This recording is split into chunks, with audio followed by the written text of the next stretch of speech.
waxaan ku soo dhiganay hawlaha ka socda deriska waxaan soo dhiganay qodobadii waxaa kamid ahaa caanoole iyo dukaane maanta waxaan dhiganaynaa farshaxan yaqaan maanta farshaxan yaqaan waa fasalkeedii saddexaad casharkiisii wax la yidhi qalabka farshaxanku waa waxyaabo lagu sameeyo gacanta qalabka farshaxanku waa waxyaabo lagu sameeyo gacanta dadka qaarkood waxa ay lacag ka helaan samaynta qalabka farshaxanka dadka qaarkood baa lacag ka helaan samaynta farshaxanka waxa ay dadkaasi sameeyaan waxyaabo kala duwan waxyaabaha waxaana kamid ah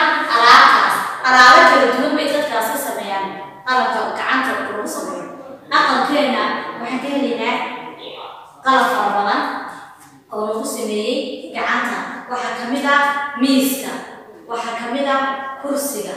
waxaa kamid ah sariirta waxaa kamid ah horilawaxa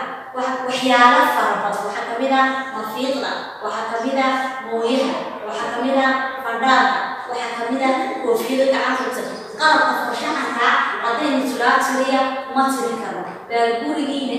imise waxbaa gacanta lagu sameeyo haddaad eegistanin guriga gebigiisa waxaad ka soo helaysaa waxyaalo aad fara badan oo lagu sameeyey gacanta inta warshad soo saarta inay yaraataa laga yaaba waxaa kamid ah mooye fadhaan mafiiq koofiyo waa kuwan ayagoo inoo sawiran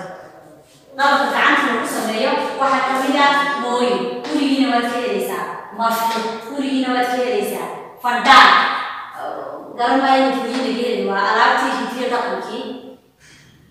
cuntada lagu cuni jiray kana waa koofiyad lagu sameeyey gacanta ardayga casharka soo akhriya sawiradana sawira السلام عليكم ورحمة الله وبركاته وعشر كلمة